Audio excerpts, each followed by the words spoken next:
Merhaba arkadaşlar, kanalıma hoş geldiniz. Lütfen kanalıma abone olup beğeni, yorum yapmayı, destekte bulunmayı unutmayın arkadaşlar. Eğer beğeniyorsanız çanta tariflerimi lütfen destekte bulunun. Şimdi size bu güzel çantanın tarifini vereceğim. Çantamız 3 parçadan oluşuyor. Çok basit bir çanta. 210 gram ip gitti çantamıza bu arada. Şu şekilde askılı bir çanta. Ben çıt çıt kullandım. Siz isterseniz astar dikip çıt çıt değil kapak kullanabilirsiniz ya da fermuar dikebilirsiniz. Bu şekilde çantamız. Güzel değişik bir çanta oldu bu da. Yapması gayet basit. Ölçülerini videonun sonunda verdim çantamızın. Bütün parçaların ölçülerini de video içinde bulabilirsiniz.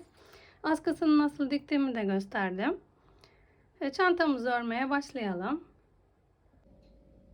Evet, çantamızı 3.75 milim tığla örüyorum. 3.75 milim ve K-tip kullanıyorum. Yine bu şekilde sihirli halkamızı yapıyoruz. Tığımızı içinden geçirip ilmeğimizi dışarıya doğru çıkarıyoruz ve zincirlerimizi yapmaya başlıyoruz. Bu şekilde 1 2 3 4. Evet, bu şekilde zincirlerimizi çekelim. 80 tane zincir çekip gelelim. Evet, 80 tane zincirimizi çektik. Şimdi bir tane de dönüş için bir zincirimizi çekiyoruz ve bu şekilde zincirlerimizi şu şekilde yan çevirerek bu üstteki sivri yerlerden yapacağız trabzanlarımızı. Evet, bu şekilde üstüne aldırmayalım. Ve birinci değil ikinci zincirimizin bu tepesindeki tekliğe buradaki olan ilmeğimize batıyoruz. Ve buradan bir ilmek çıkarıp bu şekilde ikisini beraber örüyoruz. Evet. Kaydırma yaptık bir tane buraya. Şimdi üstüne dolayacağız. Sıradaki ilmeğe yine bu şekilde tepesinden batarak ilmeğimizi çıkarıyoruz ve 1 2 3'ünü bir seferde örüyoruz. Şimdi önümüzdekinin yine zincirimizin bu tepesine ortasındakine batıyoruz ve bir tane kaydırmamızı yapıyoruz. Şimdi üstüne aldıracağız. Sıradakinin yine zincirimizin ortasındaki ilmekten bir ilmek çıkarıp üçünü bir seferde örüyoruz. Şimdi üstüne aldırmıyoruz. Direkt buradan batıp bir ilmek çıkarıp tığımızın üstündeki ilmeğin içinden geçiriyoruz. Yani bir kaydırma yapıyoruz. Bir tekli trabzan. Şimdi üstüne dolayacağız. Yine bu zincirimizin bu tepesine ortasındaki olan halkamızdan geçirip bir tane tekli trabzan. Şimdi tığımıza dolamadan sıradaki zincirden bu şekilde takıp bir kaydırma yapıyoruz. Şimdi dolayacağız. Sıradakinden bu şekilde takıp üçünü bir seferde öreceğiz. Şimdi üstüne dolamadan bu şekilde alıp direkt içinden çıkarıyoruz. Bu ilmeği kaydırmamızı yapıyoruz. Evet, modelimiz bu şekilde. Başka hiçbir işlem yapmayacağız. Zincirlerimizin hepsine birer tane bu şekilde bir kaydırma, bir tekli trabzan olacak şekilde öreceğiz. Farklı bir işlemimiz yok. Evet, bu şekilde örelim. Zincirlerimizin üstüne hepsine 80 tane olana kadar bu modelimizden bir kaydırma, bir tekli trabzan olacak şekilde örelim. Zincirimizin sonuna kadar hepsinin bu tepelerine batıyoruz, bu ortadakilere. Evet, örüp gelelim. Evet, sıra sonuna kadar modelimizi uyguladık. Şimdi burada yine bu zincirimizin tepesinden bir kaydırmamızı yapalım. Ve tığımıza dolayıp bu en sonuncu zincirimize de bu şekilde batarak bir tane tekli trabzan yapıyoruz. Her sıranın sonunda tekli trabzan olacak şekilde bitecek sıralarımız. Şimdi bu ucumuzu burada kaybedeceğiz. Ben bu şekilde içine çekiyorum yukarıya ve burada içinden yürütüyorum. Ama siz isterseniz burada da içinden yürüterek kaybedebilirsiniz. Evet, bir tane zincirimizi çekelim ve modelimizi çevirelim. Ve burada ilk görmüş olduğumuz buradaki boşluğa bu ipi yokmuş gibi düşüneceğiz tabii. Siz altta kaybettiyseniz. Burada bu iki kanadına birden batarak bir tane kaydırma yapacağız. İpimizi de yürütüyoruz. bir kaydırmamızı yapalım. Her sıra başında bir zincir çekip dönüp bir kaydırma yapacağız. Tığımıza dolayalım ve önümüzdeki ilmeklere batarak ikisine bir bu şekilde buraya bir tekli trabzan yapıyoruz. Şimdi sıradakine batarak yine iki kanadından bir kaydırma yapıyoruz. Tekrar tığımıza doluyoruz ve önümüzdekine batarak hepsini bir seferde çıkarıyoruz. Evet, bu şekilde modelimiz bir kaydırma, bir tekli trabzan. Evet, bu şekilde.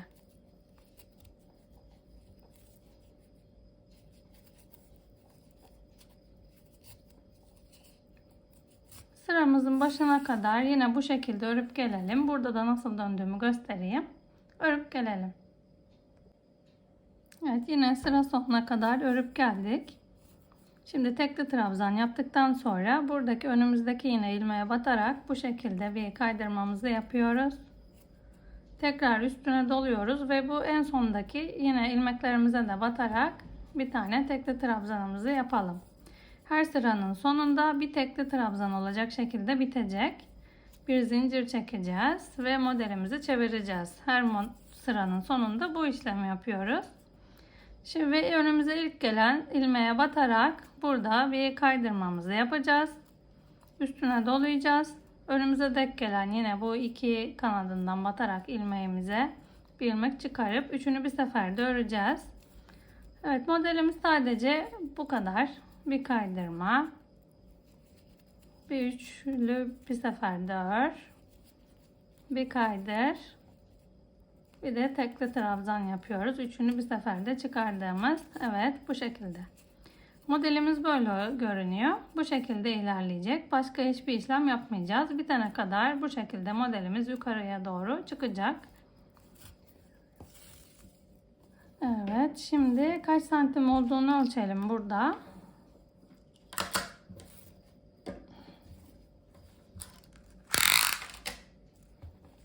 Şöyle ölçelim bu kenardan. Şu şekilde uzunluğunu ölçelim. 55 santim şu anda. Ördükçe kısalma ya da daralma ya da genişleme yapabilir. Şu anda 55 santim modelimizin ölçüsü. Siz de bu şekilde ikiye kıvıracağımız için daha sonra istediğiniz yükseklik olacak şekilde ayarlayabilirsiniz boyunu. Daha yüksek isterseniz daha da uzatın zincir sayınızı. Şimdi bu şekilde öreceğiz. İstediğimiz ene ulaşana kadar, çantamızın ene ne kadar olmasını istiyorsak o ene ulaşana kadar örelim bu şekilde. Sadece kaydırma ve tekli trabzan yapıyoruz. Başka hiçbir işlemimiz yok. Evet, örüp gelelim. Evet, çantamızın yan parçası için 23 tane zincir çekelim. 1, 2, 3, 4, 5. Bu şekilde 23 tane zincir çekelim. Evet, 23 tane zincirimizi çektik. Şimdi şu şekilde yan çevirelim zincirlerimizi ve buradaki tepelerden batarak sık iğneler yapacağız. Şuradan tepesinden batalım. 1,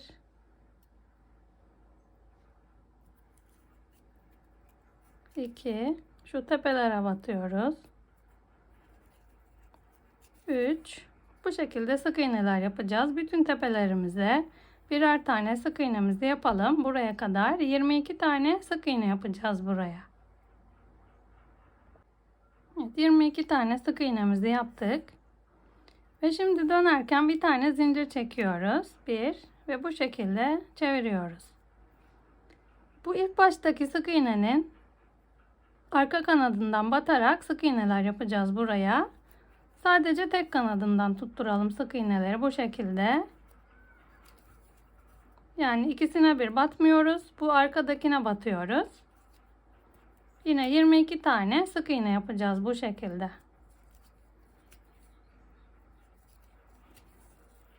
Yine sıra başına kadar burada arka kanatlarına batarak sık iğnelerimizi yapıp gelelim.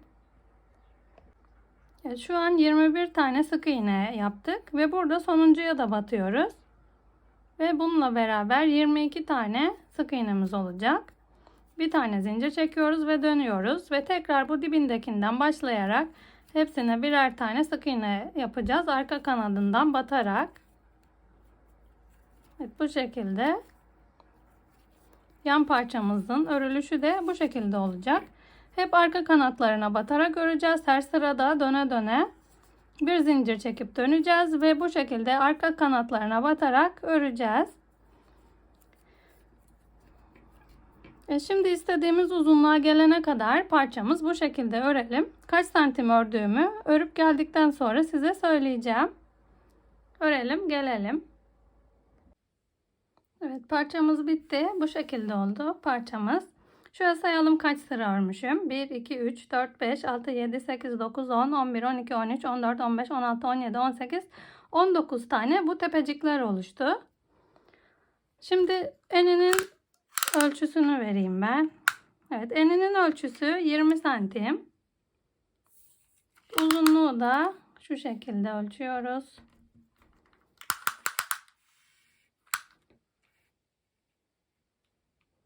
Uzunluğu da 51 santim oldu. Eni 20 santim, uzunluğu 51 santim. Bu şekilde parçamızı bitirdikten sonra 2 tane de yan parçaları örüyoruz. Bu şekilde yan parçalarımız. Şimdi parçamızın uzunluğunu da vereyim.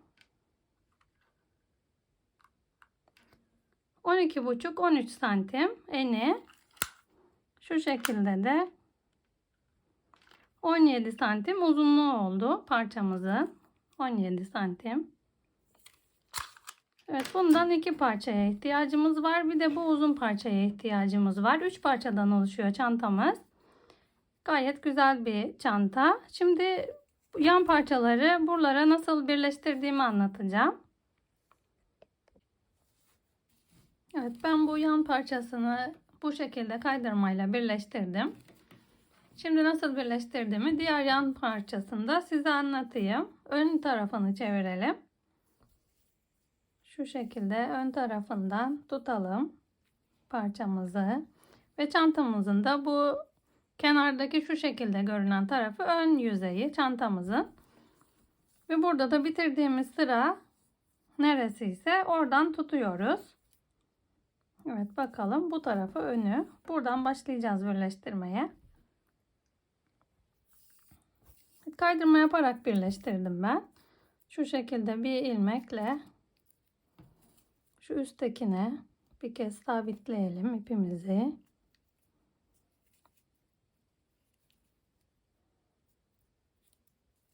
Ve şimdi buradan çıkarmış olduğumuz ilmeği yine aynı boşluktan batalım. İpimizi alta alıyoruz ve bu parçamızın da köşesinden başlayarak tutturalım. Bu ipimizi doluyoruz.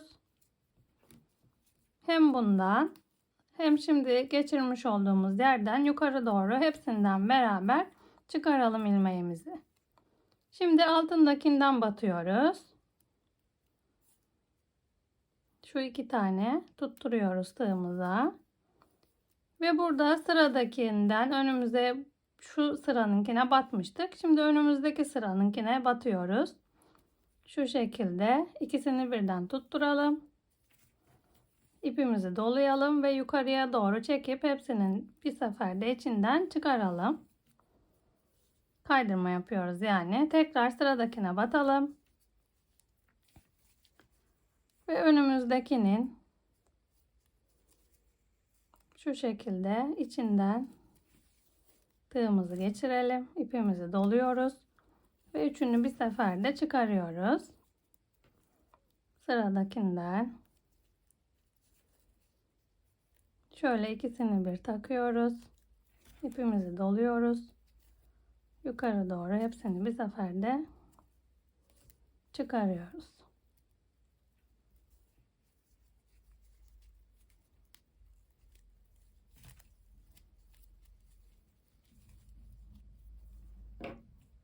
Bu ipimizi daha sonra burada içinden yürüterek kaybedelim.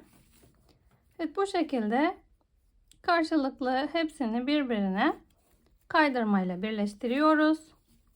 Bu altta da köşede de başka hiçbir işlem yok. Hepsini karşılıklı birleştiriyoruz. Burada da hepsini karşılıklı birbirine birleştirerek buraya kadar birleştirerek kaydırmalarımızı yaparak bu köşeye kadar birleştireceğiz. Bu karşıda olduğu gibi hepsine birer tane, bu köşede de aynı tek tek birleştireceğiz yukarıya kadar. Evet, anlattığım şekilde kaydırmalarla çantamızı yan kenarımıza birleştirelim.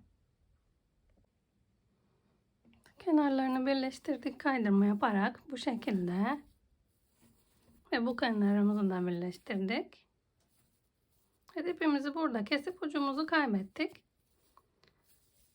Şimdi ağız kısmına birkaç sıra sık iğne öreceğim.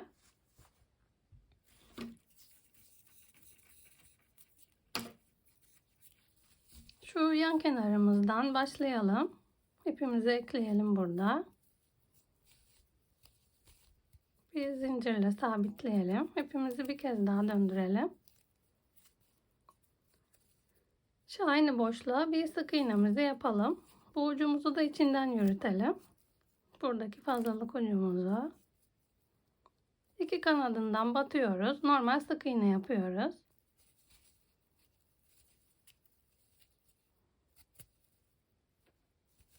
Hepsine birer tane sık iğnemizi yapalım.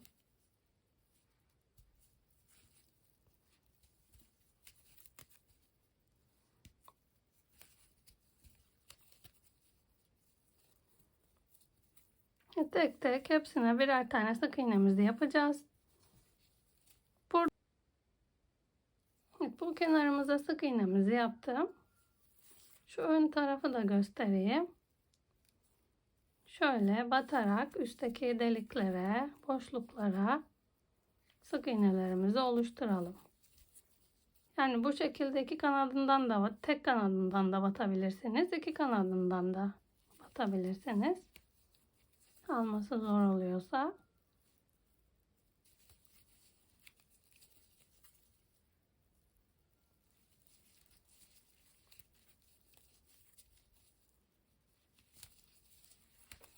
Bu şekilde yapalım sık iğnelerimizi. Buradan dönelim. Buraya kadar gelelim. Evet, bir sıra boyunca sık iğnemizi örüp geldik. Şimdi burada birinci sık iğnemizde bu şekilde kaydırmamızı yapalım. Ve bir tane zincirimizi çekiyoruz. Ve aynı boşluğa bir sık iğne yapalım. Evet, burada da bir sıra daha sık iğne öreceğiz. Bütün sık iğnelerimizin tepesine bir tane sık iğnemizi yapalım.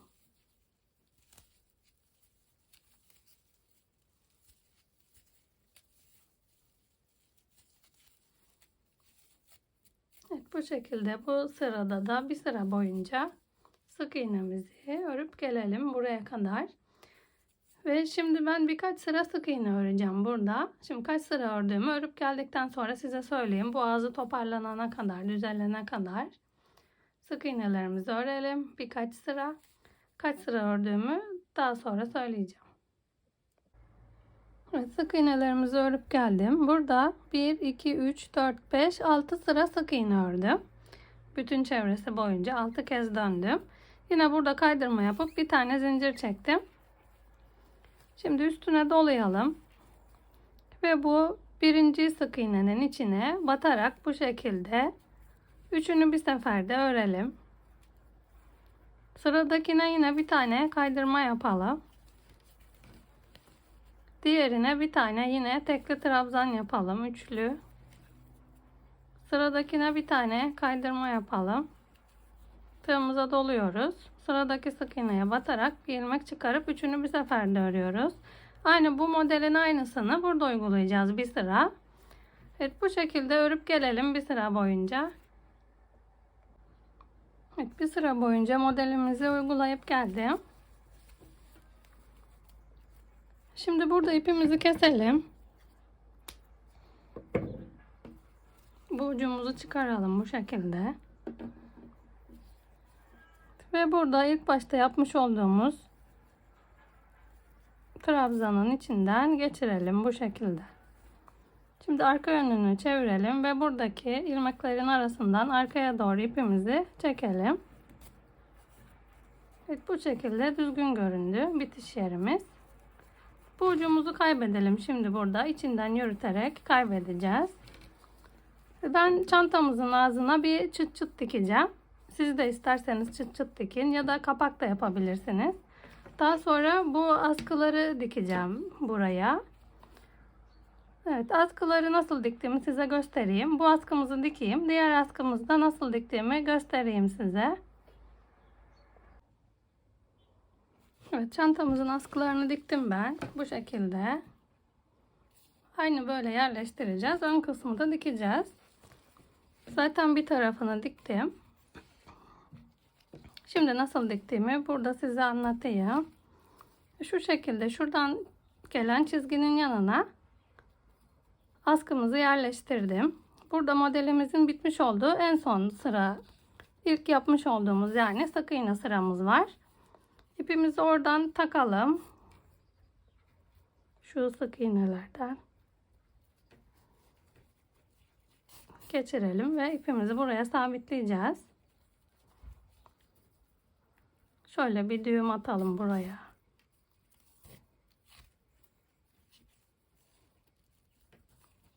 Şimdi şu sık iğnenin diğer sık iğnelerin de içinden bu şekilde geçirelim iğnemizi.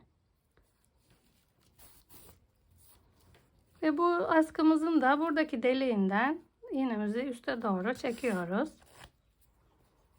Ve burada yukarıdaki delikten şu ipimizi içinde yürütelim, altında gizleyelim. Şuradaki delikten çıkaralım iğnemizi.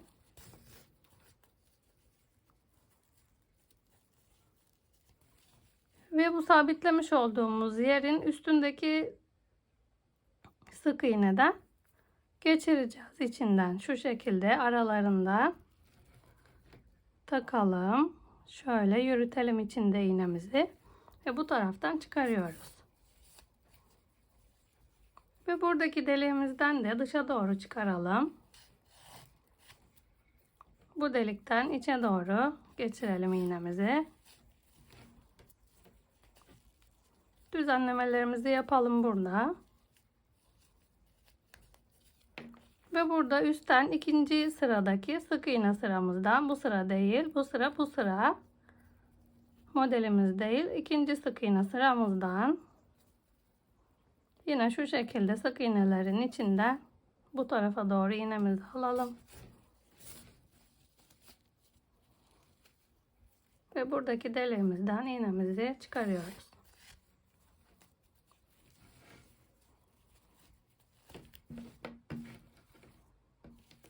Ve şimdi aynı şekilde tekrarlayarak aşağıya doğru inelim. Bu deliğimizden takıp aynı burada çıkarmış olduğumuz yerden sık iğnelerin içinden iğnemizi çıkaralım. Ve bu deliğimizden yine ortadan iğnemizi üste alıyoruz. Ve buradaki çarpıdan arkaya doğru iğnemizi alarak askımızı dikmiş oluyoruz. Evet, bu şekilde oluyor askı dikişimiz. Bu ipimizi de burada düğümleyelim ve içinden yürüterek kaybedelim. İpimizi keselim. Ben buraya bir çıt çıt diktim. Siz isterseniz kapak yapabilirsiniz ya da siz de çıt çıt dikebilirsiniz. İsterseniz astarlayabilirsiniz. Evet, bu şekilde askı dikişimizde çantamız bitti. Bu şekilde oldu.